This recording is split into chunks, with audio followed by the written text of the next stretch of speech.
Muy bien, pues vamos con el tema 2, la educación en la antigua Roma. Lo primero que vamos a hacer es una especie de esquema para ubicar el tema completo. Estamos hablando de historia de la educación. Por lo tanto, lo que vamos a analizar en profundidad es agentes e instituciones educativas. Pero para entender agentes e instituciones educativas lo tenemos que contextualizar, lo tenemos que entender en una época determinada. Por eso lo primero que hacemos es estudiar cómo es la cultura, cómo era la cultura en Roma en esa época, cómo era la cultura, cómo era la política, cómo se regían políticamente, qué evolución hubo política y culturalmente a lo largo de esos siglos que dura esta civilización. Primer punto que vamos a estudiar. Y segundo punto, ¿cómo pensaban los romanos? Lo que sería la mentalidad, ¿Qué rasgos distintivos tenían? Y después de haber analizado estas dos cuestiones, estamos en disposición de entender cómo era la educación, qué agentes, qué instituciones. Y dentro de agentes e instituciones, pues vamos a estudiar, igual que en Grecia, primero la familia, la formación de la familia, y luego la formación en las instituciones verdaderamente dedicadas a ello, las escuelas, de la educación primaria, etcétera. Muy bien, pues vamos a ir adelantando. Empezamos, por lo tanto, con la cultura y la política y su evolución. Bueno, cuando hablamos de estos temas, pues no nos podemos hacer una idea de que estamos hablando de varias décadas. Fijaos bien, estamos hablando de 1300 años, 1300 años de duración. Está bien, ¿eh? Por lo tanto, desde los orígenes, siglo VIII, hasta antes de Cristo, hasta el siglo V después de Jesucristo, 476, tenemos todo lo que podemos llamar la Roma, el Imperio Romano. Bien, en el siglo VIII empiezan con, digamos así, una acumulación de tribus, etruscos, latinos, sabinos, umbros, que van llevando cada uno su cultura, sus costumbres, etc. Bien, cuando hablamos de Roma, si lo tuviésemos que resumir, el libro lo resume en una expresión.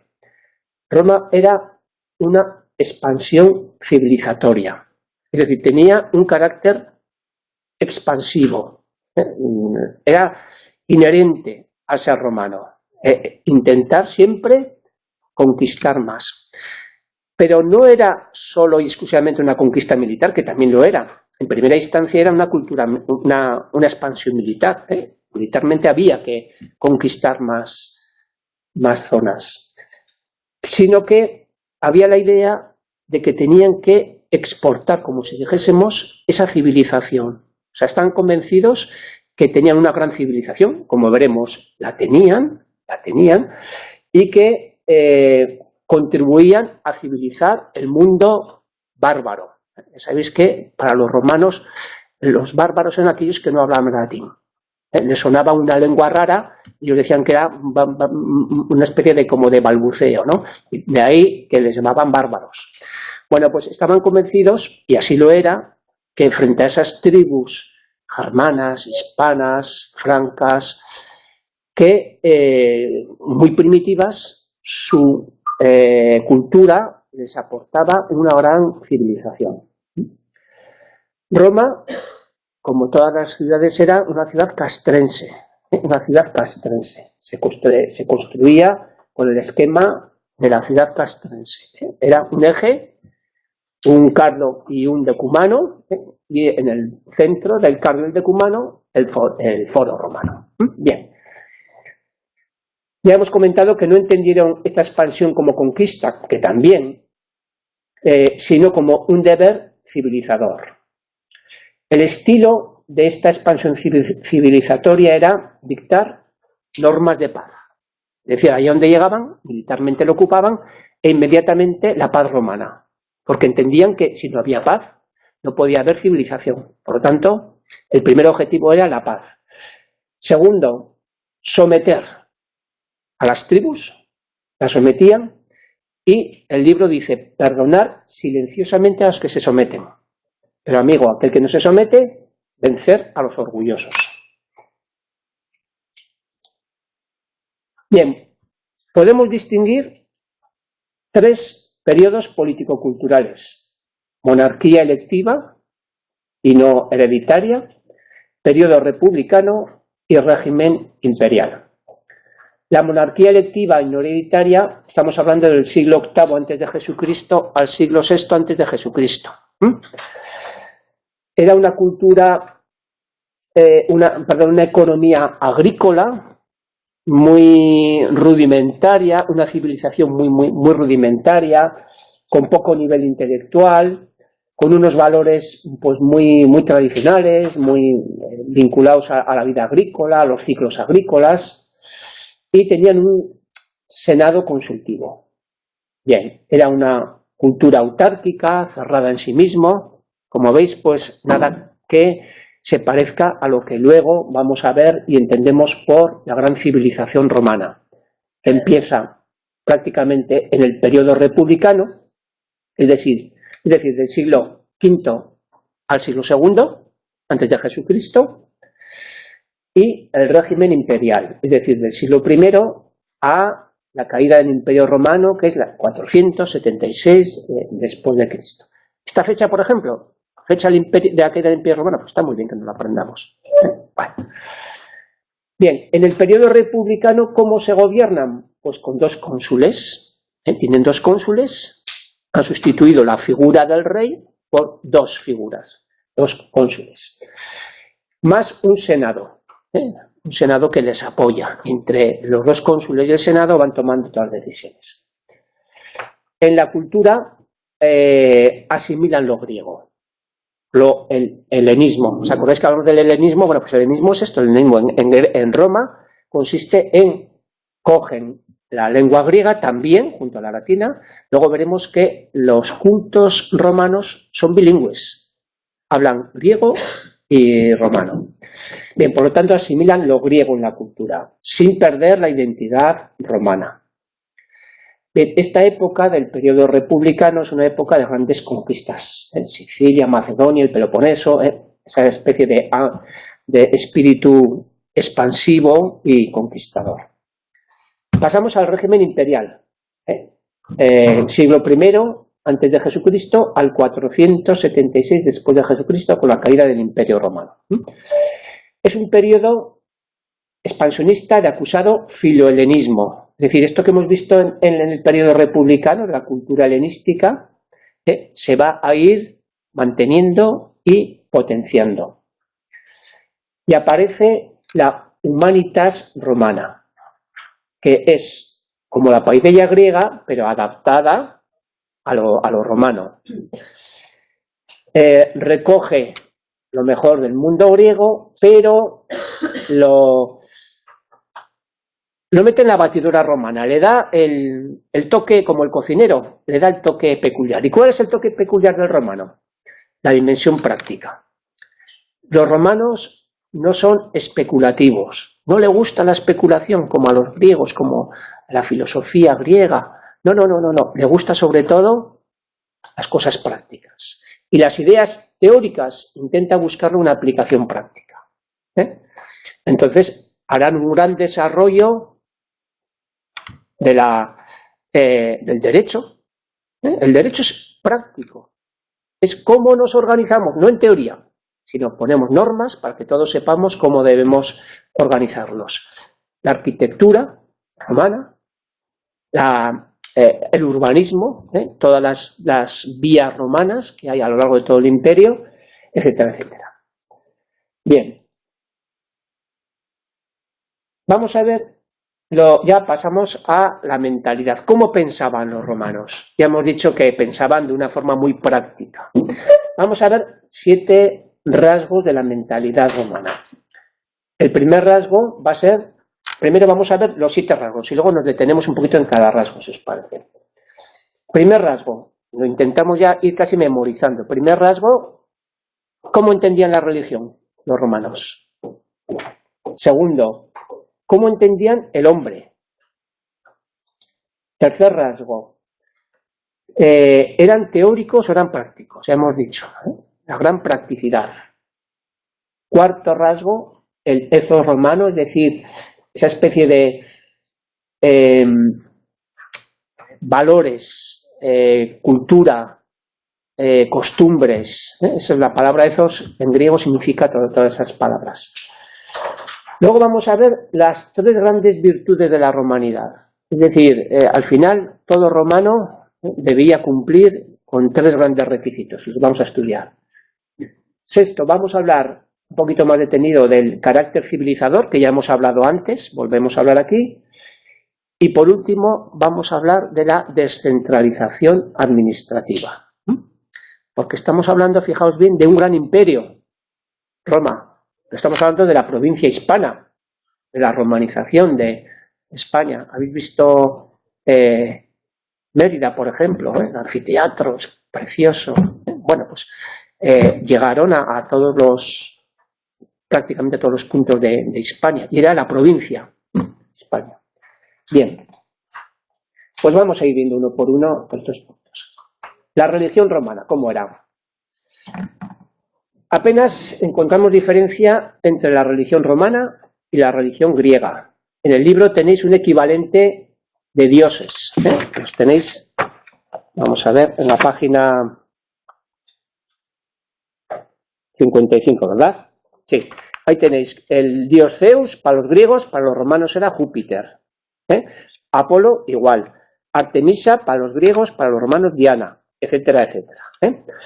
Bueno, pues eran politeístas y además tenían a divinizar las fuerzas de la naturaleza. También lo hacían los griegos. Conserva sus propias divinidades e incorpora todos los dioses del Olimpo griego. Todos los dioses. Eran sincréticos, no tenían ningún problema en asumir dioses extranjeros. Y allá donde conquistaban, asumían los dioses locales, no tenían ningún impedimento. Bien, igual que los griegos, tenían una concepción de los dioses antropomórfica, es decir, lo consideraban según el esquema del hombre y lo dotaban de cualidades humanas, excepto en la mortalidad que decíamos el otro día, ¿no? Bien, aparte divinizó categorías abstractas, por ejemplo, la concordia, la libertad, la fidelidad, la fe, todas estas cuestiones le daba una especie de entidad y las deificaba. Algo de esto también veremos en la Revolución Francesa, algo de deificar estas categorías abstractas. Bien, como algo propio de los romanos es que divinizó a los emperadores. En todas las cuando vayáis a ver ruinas romanas o museos, veis esculturas. Bueno, pues muchas de esas esculturas se refieren a emperadores que los han divinizado. Bien, esto que parece como muy amplio, pues tuvo una consecuencia muy clara, y es que tanto Dios, tantas divinidades, tanta ambigüedad, pues generó en el romano un cierto descreimiento y un cierto planteamiento materialista. Bien, ¿qué concepción tenían los romanos del hombre? Pues aceptaron los mismos valores griegos de la antropología, ¿no? Del antropocentrismo, es decir, centrado en el hombre. Las grandes dimensiones de la inteligencia, de la cultura, del ocio, de la política, las adaptaron. Pero todo el rato vamos a ir repitiendo lo mismo, fijaos bien, pero hicieron una adaptación cultural más orientada a la práctica. Lo mismo, pero lo que digo del cocinero, mete la batidora y le da la impronta personal, que es la practicidad. Bien, la dimensión práctica, ya hemos dicho, primacía del entendimiento práctico sobre el teórico. Valoraba más el negotium, la negación del ocio, que el ocium. Bueno, a ver, sobre la pronunciación, yo tiendo a pronunciar, según estudié, que es un latín italianizante o eclesiástico, es decir, pronunciando la C, incluso en latín, la C se lee como la K, negocium. Bien, el ethos romano, el bien público es la ley suprema. Veneraban a los antepasados, sus costumbres y sus valores. Tenían gran aprecio por esta idea. Tres grandes virtudes de la romanidad: la pietas, la fides y la gravitas. La pietas, que es la reverencia a los antepasados, y la reverencia a los dioses, empezando por los lares familiares. Toda casa, todo domus, tenía un dios propio, peculiar, de la propia casa. Bien.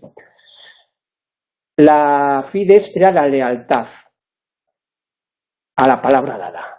Cumplían la palabra. Este era un gran valor de los romanos. Palabra dada, palabra cumplida. Y la tercera era lo que llamaban la gravitas, que es el dominio de sí, la serenidad ante la adversidad, y el dominio de sí. Bien, ¿cómo ponían en práctica el carácter civilizador? Pues a través de dos grandes herramientas. Primera, el derecho. Allá donde llegaban, imponían el derecho romano. El derecho romano, que básicamente es el que se estudia ahora en las facultades de derecho. La asignatura de derecho romano, pues se basa en esto. El derecho romano, imponían el derecho romano e imponían la pax romana. ¿Os acordáis cuál era la pax romana, no? Los que se sometían: benevolencia, perdón, asimilación. No hacían aquello de extranjeros, enseguida los asimilaban, enseguida los consideraban romanos, como uno más. Y aquellos que no, el sometimiento por la fuerza. Esto era la paz romana. Pero allá donde llegaban estos dos valores. A la ley y a la justicia romana, pues los romanos le dieron un sentido más práctico y lo tradujeron en un conjunto de normas legales, es decir, en un derecho de gentes y en un derecho natural. Y luego, por último, la descentralización administrativa. Roma creó una red provincial y municipal favorecida por la red vial y el ejército. Unas grandes autopistas, que diríamos. Vamos a entrar ya en la educación. Y lo primero es, vamos a ver qué características, antes de entrar en los agentes y en las instituciones, vamos a hablar un poquito de las características. Lo primero que nos encontramos, a ver, estamos en la página 57, muy bien. Lo primero que nos encontramos y que nos llama la atención es la gran pluralidad de términos que utilizaban para referirse, grosso modo, a lo que llamaríamos educación.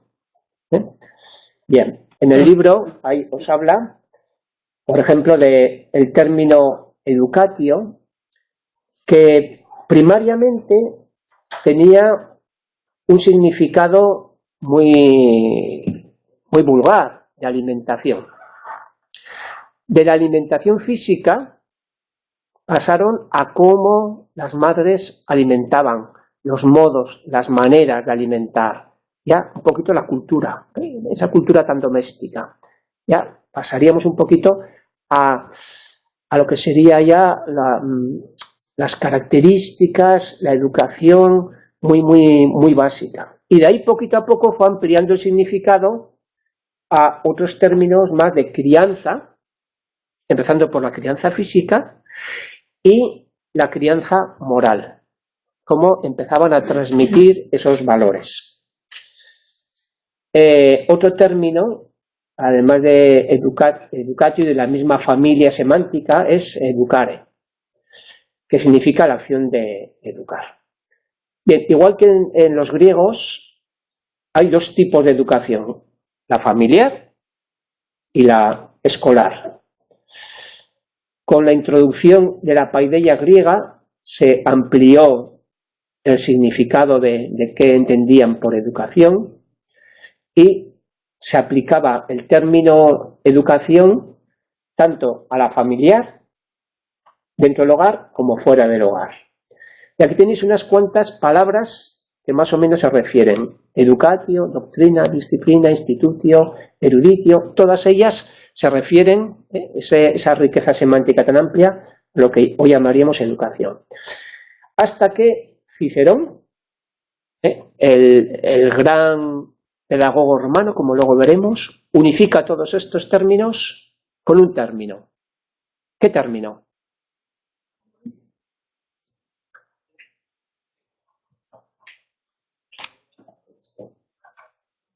Humanitas.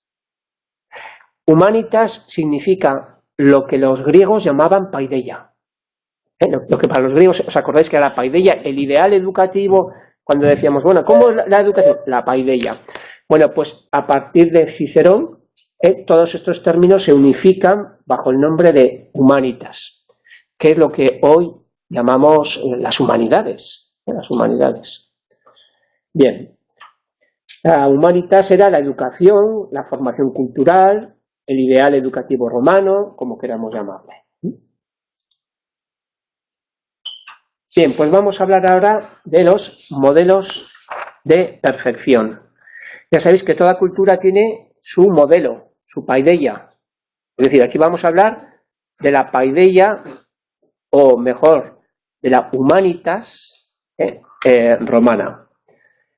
¿Qué virtudes configuraban este modelo de perfección? Bueno, lo primero, ¿qué es una virtud? ¿Qué os suena esta palabra de virtud?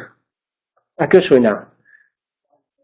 Cualidad, muy bien, pero yo le añadiría a la cualidad una excelencia, porque una cualidad es pues algo que tiene, ¿no? Por ejemplo, pues alguien es muy veloz.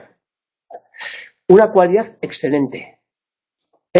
Cualidad en su grado de excelencia. Decidme una cualidad excelente.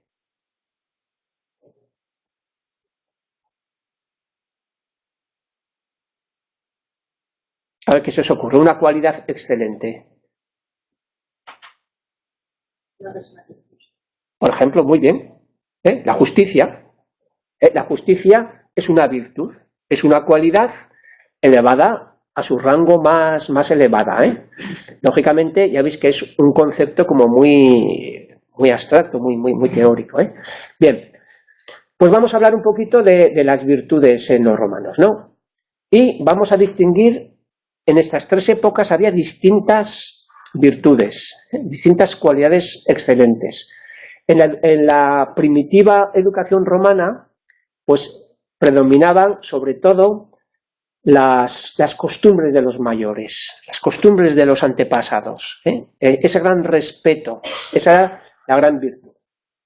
El joven se le educaba para que fuese buen agricultor, buen colono, es decir, que supiese gestionar sus propiedades, que ampliase su granja, su ganado, que hiciese una buena administración y también una buena formación militar. Estas tres grandes características: bonus agrícola, bonus colonus, bonus miles. Buen agricultor, buen colono, buen militar. Pasamos al periodo republicano. ¿Qué virtudes sobresalen en el periodo republicano? Pues además de los valores anteriores, porque los romanos iban asimilando, tenían una gran capacidad de sincrética, de asumir cosas, tanto propias como de culturas ajenas. Pues mantienen los valores tradicionales, pero incorporan los valores del helenismo.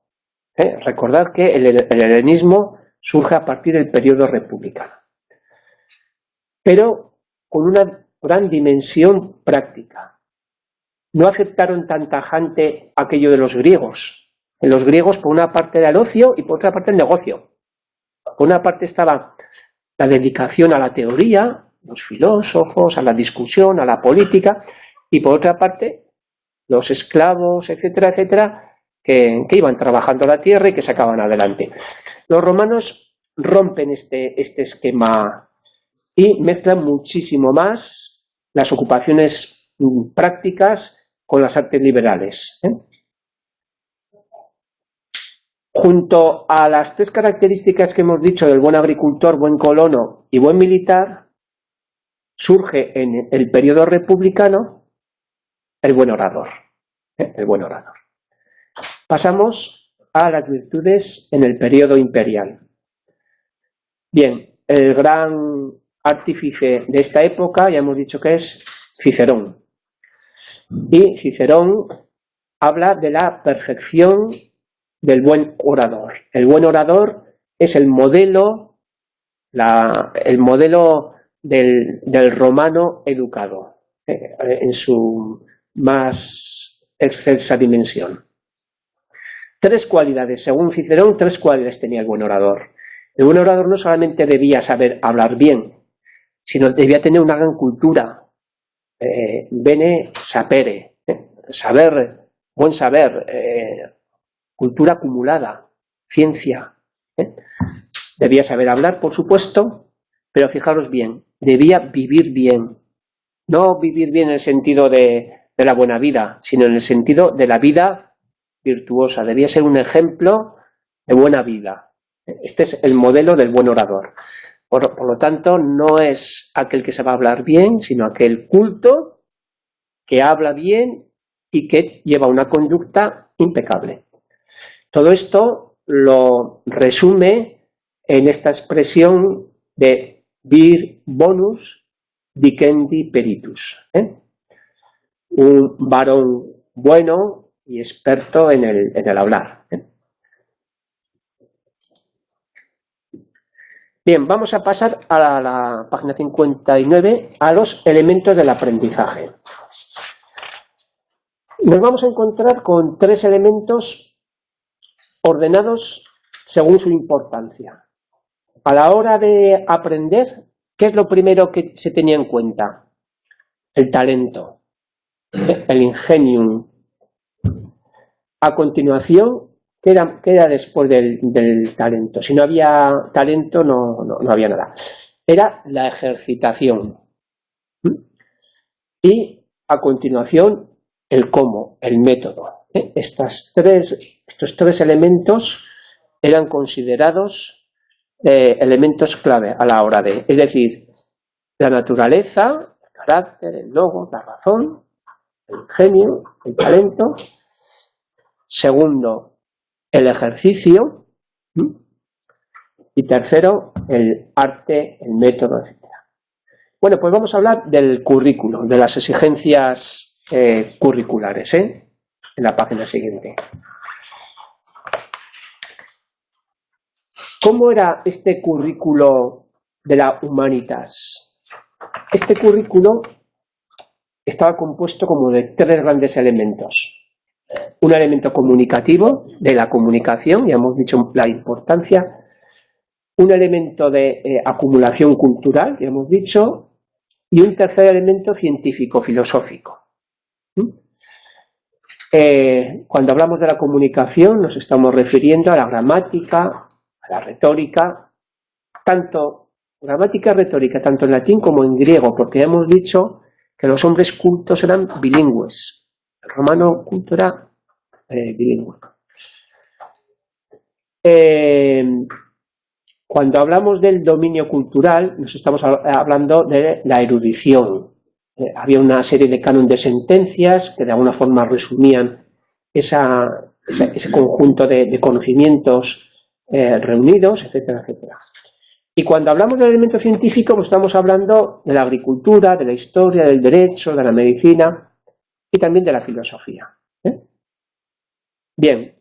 ¿Os acordáis que los griegos daban muchísima importancia a la gimnasia y a los Juegos Olímpicos? Bien, pues mirad, para los griegos la gimnasia no tuvo tanta importancia. Para los griegos tenía un valor en sí. La gimnasia era un valor en sí. Allá donde llegaba el helenismo, allá que implantaban los gimnasios, implantaban una especie de competiciones, etcétera, etcétera. Para los romanos, aquel planteamiento les parece algo inútil.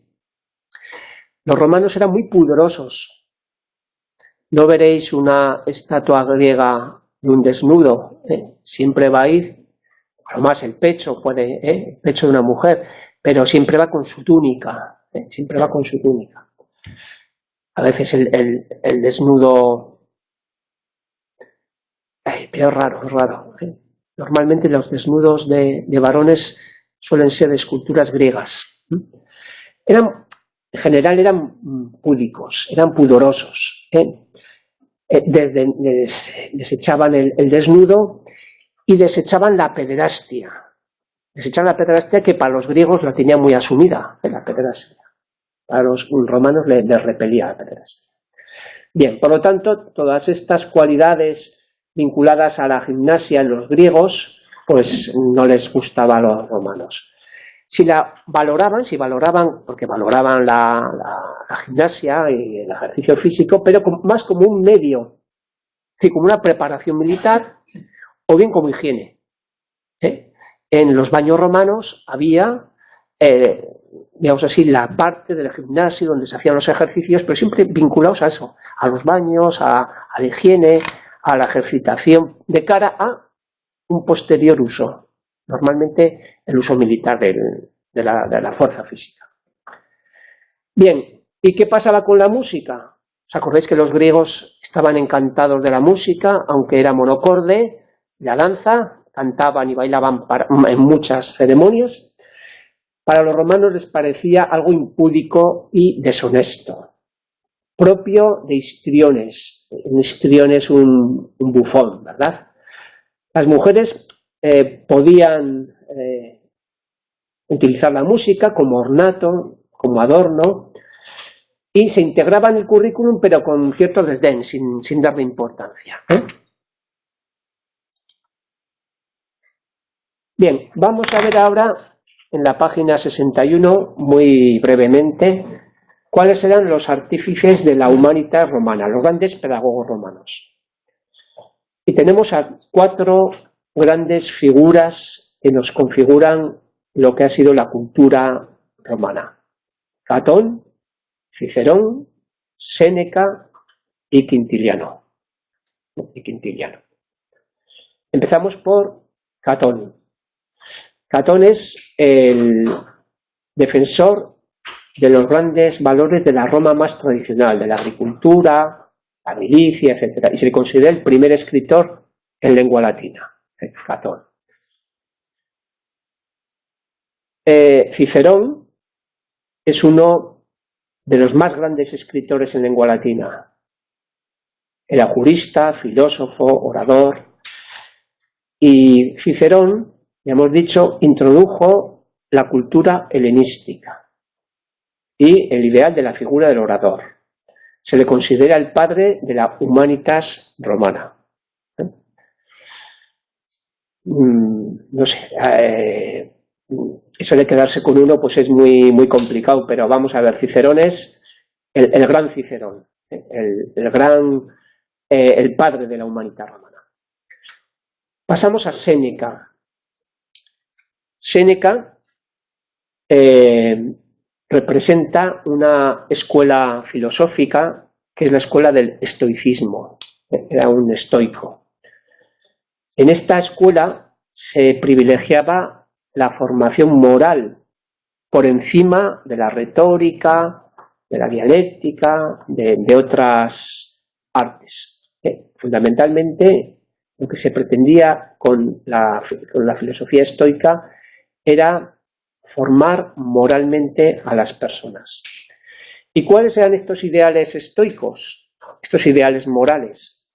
Primero, entendían que en la naturaleza todo seguía un orden y había que descubrir el orden de la naturaleza y seguir el orden de la naturaleza en la vida humana. Fijaos bien, hoy hay ciertos movimientos que pretenden un poquito esto, ¿no? Es decir, nos hemos apartado de la naturaleza, nos hemos desvinculado de todo lo que es naturaleza y somos parte de la naturaleza. Bueno, el estoicismo hoy tendría mucho predicamento en lo que sería el ecologismo, la vuelta a la naturaleza, el seguir la naturaleza, los ciclos, el respeto, etcétera, etcétera. Bien, el orden de la naturaleza. Segundo, la idea de armonía. La idea de armonía era un concepto moral muy valorado para los estoicos. La armonía de toda la vida, la armonía de los conocimientos, la armonía de la vida. Y la felicidad consistía en fundirse con este orden, armónico de la naturaleza gracias a la educación. Ahí tenéis las cartas a Lucilio de Séneca, que le escribe y le va contando toda esta especie de filosofía. Yo os aconsejo que coges en la biblioteca las cartas a Lucilio.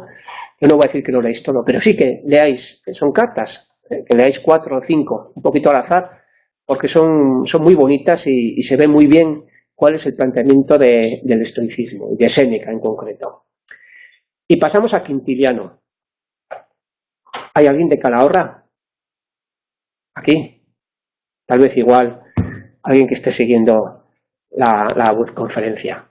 Bueno, pues en Calahorra tienen una estatua de Quintiliano con toda la razón del mundo, porque era calagurritano, nació en Calahorra, provincia hispana de Roma. Fijaos bien. Es decir, eran ciudadanos romanos de la provincia. Enseguida se fue a Roma, etcétera, etcétera. Y Quintiliano fue profesor de retórica.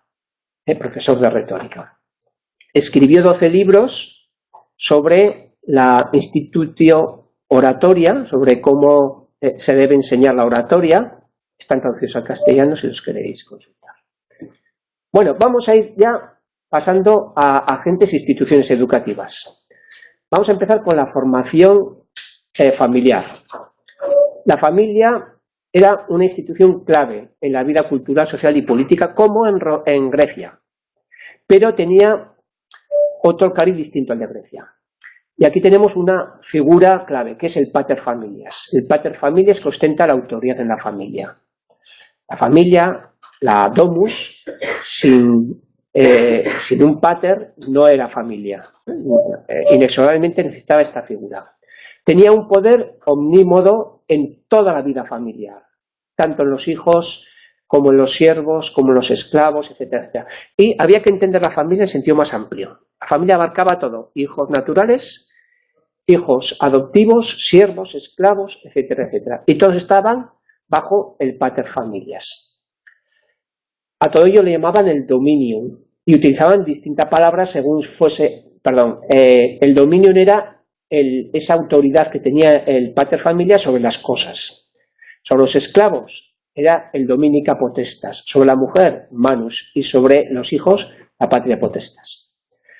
Bien, tenía una función educadora, el ejercicio de la patria potestas, y se convertía en juez, auxiliado por una especie de tribunal doméstico. Para el hijo dice que era un orgullo obedecer y someterse a la autoridad del padre. Bueno, ¿cuál era el papel de la mujer? Bueno, pues muy fácil imaginárselo. No tenía potestas, no había una potestad de la mujer, no llegaba. La mujer estaba sometida a la autoridad, a la potestad del padre, del marido, del tutor, siempre del varón. El ámbito de la vida de la mujer, pues, era la casa, una autoridad interior a la casa, aunque había ciertos trabajos fuera de la casa, había ciertos trabajos, pero incluso algunas alcanzaron cierta fortuna, cierta cultura, pero siempre muy excepcional. Vamos a hablar un poquito del matrimonio. El matrimonio tenía como objetivo asentar la familia y tener hijos legítimos que heredasen la propiedad. El pater familia entregaba a su hija por intereses económicos, sociales, igual que parecido a Grecia, ¿verdad? Había dos formas de esponsales, lo que se llamaba el matrimonio cum manu, es decir, el pater familias le cogía a la hija y la pasaba de la autoridad del padre a la autoridad del marido. Toma, para ti, ya está. Y luego había el matrimonio sine manu, es decir, que seguía dependiendo, la mujer seguía dependiendo del padre de la casa familiar a varios efectos, entre ellos el de herencia. Bien, el divorcio estaba permitido, era habitual, pero no estaba bien considerado. O sea, estaba permitido, era legal, pero no estaba permitido. Y pareció pasar con las infidelidades, que estaban prohibidas, pero no eran raras. Por supuesto, permisividad para los varones. Vamos a hablar de la condición de hijo. La condición de hijo no se adquiría cuando uno nacía, sino cuando el pater familias consideraba y hacía una especie de rito, como si dijésemos un bautismo, por hablar de alguna forma, ¿no? Bien, se pertenecía a la familia cuando se era aceptado oficialmente. Había una ceremonia de aceptación en el lar familiar a los 9 días de nacer, se le ponía un nombre, se pedía protección a los dioses, sobre todo a los lares, a los dioses familiares, y se le imponía la bulla. Ya tenéis ahí en la página 67 un pequeño dibujo, una pequeña fotografía de la bulla, que es una especie de capsulita donde dentro se ponían amuletos. Esto se colgaba, era como una especie de escapulario, de collar, y la llevaban hasta hasta muy tarde, hasta ya que se hacía otra ceremonia. Bien, lógicamente esta ceremonia era para los chicos, no para las chicas. Los filicidios y los abandonos eran práctica habitual, igual que en Grecia, y eran muy crueles con los desvalidos, con los deficientes. No tenían ningún impedimento en matarlos. Se podían clasificar en 5 fases la vida de un romano: la infancia, la puericia, la adolescencia, la juventud, la madurez y la senectud. Fíjate, hoy consuela ver que la adolescencia hasta los 30 años es algo de los romanos, ¿verdad? Porque hoy día parece que ya uno se va de casa a los 30 y muchos, casi 40 años. Digo, pues mira, los romanos consideraban la adolescencia a los 30 años, pero para los 15 ya eran adultos, Muy bien. Bueno, lo leéis despacito, comentarios aparte. Vamos a ver cuáles eran los valores educativos del hogar. La familia tenía un fuerte sentido educativo. En el hogar se transmitían los valores de austeridad, de laboriosidad, de ahorro, y Catón hemos dicho que era el gran teórico, el gran pedagogo de estos grandes valores. Las hijas aprendían de las madres a tejer, a cuidar la casa, etcétera, etcétera. Y el ámbito del hombre era siempre fuera de la casa, es decir, mantener y aumentar el patrimonio. Buen colono. Se tenía cuidado en no exponer al niño a conversaciones y a palabras inadecuadas, tenían un gran pudor. Y el padre intervenía educativamente, ¿cuándo? A partir de los 7 años. Le enseñaba a leer, a escribir, a contar, a cultivar el campo, le transmitía ya valores un poquito más amplios, y a veces el padre delegaba en un pedagogo, en un maestro externo a la familia. Bien, el rito de iniciación se hacía a los 16, 17 años, ya se le consideraba adulto, a los 16, 17 años, y era presidido por la diosa Juventus. Se despojaba de la toga praetesta, que era blanca con bordados púrpura, se le imponía la toga viril, blanca sin adornos. No se libraba de la patria potestad, seguía dependiendo del padre a todos los efectos. Se iniciaba en la vida pública, pero se buscaba una especie de tutor, un tío, un amigo de la familia, una persona llegada, etcétera, etcétera. Y también, más o menos a esa edad, se solía enrolar en el ejército. Bien, vamos a ir pasando ya muy rápidamente por la escuela elemental, por la escuela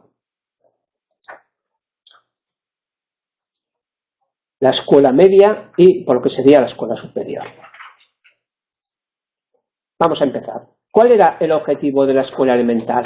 Aprender a leer, escribir y al cálculo. Hemos dicho que muchas veces el padre, a partir de los 7 años, le enseñaba, pero generalmente se delegaba en alguien externo. Se construyeron escuelas.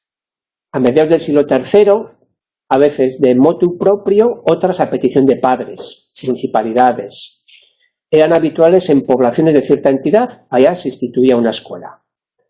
Convivían con la educación privada y en las familias aristocráticas tenían su propio maestro, su preceptor. Es decir, los niños no salían de casa, sino que era el maestro en que entraba. O sea, no era el padre, sino era un preceptor quien educaba a los hijos. Pues había las dos modalidades. Lógicamente estamos hablando de una escuela para ciudadanos libres. Los esclavos no, aunque algunos esclavos aprendían muchísimo porque acompañaban a los hijos a la escuela y se quedaban en el quicio y escuchaban y aprendían. Y muchos llegaron a ser maestros. Muchos fueron libertos y abrieron escuelas. ¿Dónde se abrían escuelas? En cualquier rincón, en cualquier sitio, en los sitios menos pensados, allá donde hubiese la posibilidad de ubicarse y protegerse de la intemperie, pues allá se abría una escuela. Se sentaban en torno al maestro con los banquitos, los escabeles, y también tenían su fiesta. Cada 8 días, el día del mercado se cerraba la escuela, otras fiestas y también en verano. Pues parecido ahora, ¿verdad? ¿Cómo era la figura del maestro? Primero, ¿cómo se le llamaba? Se llamaba primus magister o ludi magister o literator. Tenía muy escaso prestigio, muy escaso reconocimiento y muy escasa remuneración. A veces lo ejercían libertos o incluso lo ejercían esclavos. ¿Cuál era el contenido? Hemos dicho que leer, escribir y contar. Empezamos con la lectura. Se aprendían letras, luego las sílabas y luego las palabras. Se agrupaban en 3 clases: abecedarii, silabarii y nominarii. Es decir, había 3: la clase de aprender letras, la clase de aprender sílabas y la clase de aprender palabras. Y las lecturas, igual que en Grecia, tenían un fuerte contenido moral. Los grandes valores se transmitían eligiendo bien las lecturas. Bien, había 2 métodos de enseñar a escribir: el método basado en el método griego y el método propiamente romano. En el método griego, el maestro guiaba la mano del niño, le cogía la mano del niño y le iba enseñando las letras. Mientras que el método romano copiaba a partir de letras de molde. Le daban modelitos de letras y las copiaba. Aprendía de memoria textos breves y se abastecía su memoria, cultivaba el espíritu mediante todas estas ideas que iba adquiriendo.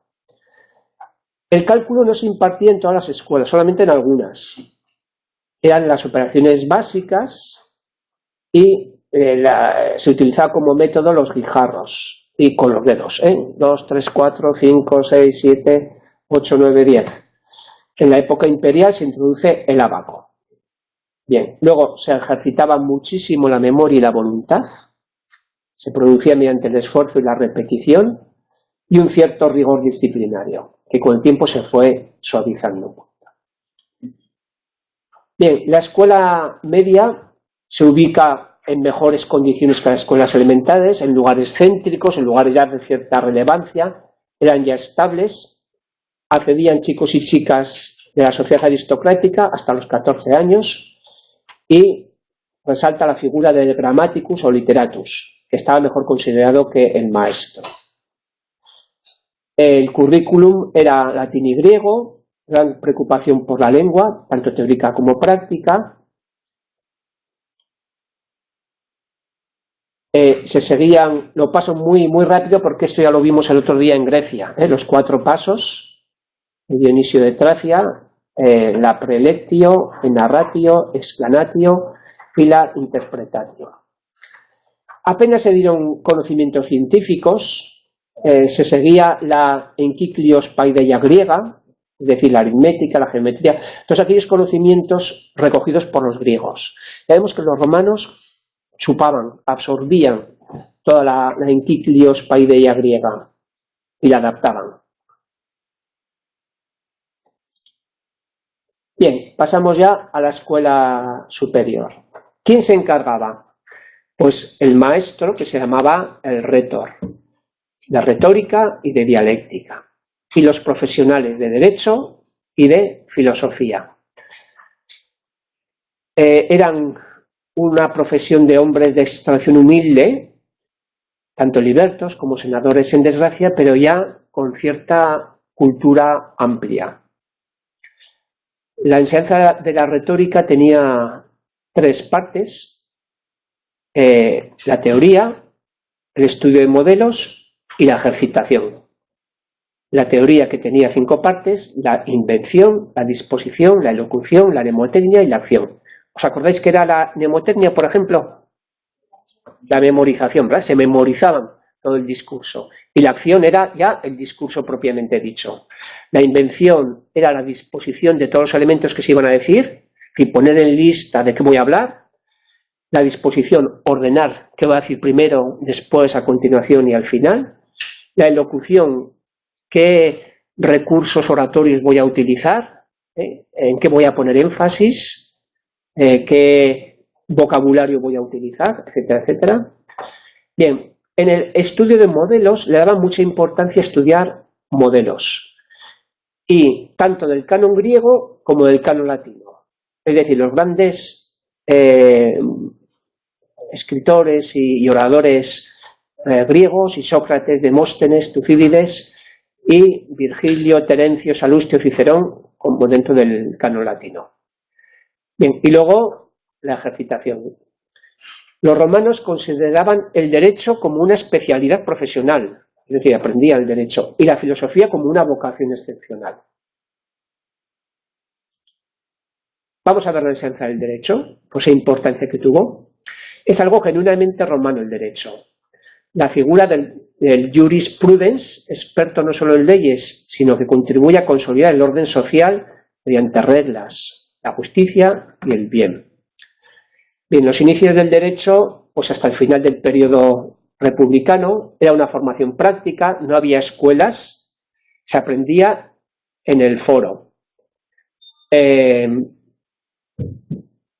Los estudios jurídicos, el plan de estudios, ya en el periodo imperial se va consolidando un perfil y un currículo. Ya había unas escuelas a cargo del Magister Juris. Solía durar 4 años, y en el primer año se explicaba las Institutas de Gallo, el Libri ad Sabinum de Ulpiano. En el segundo año se explicaba el Libri ad Edictum de Ulpiano. En el tercer año, etcétera, etcétera, etcétera. Lo leéis despacito. Bueno, pues esto es el tema segundo. Es un tema muy, muy extenso, ¿eh? Aquí le tenéis que dedicar tiempo. Es relativamente sencillo. Hemos dado las claves del estudio y ahora viene pues la parte de estudio personal.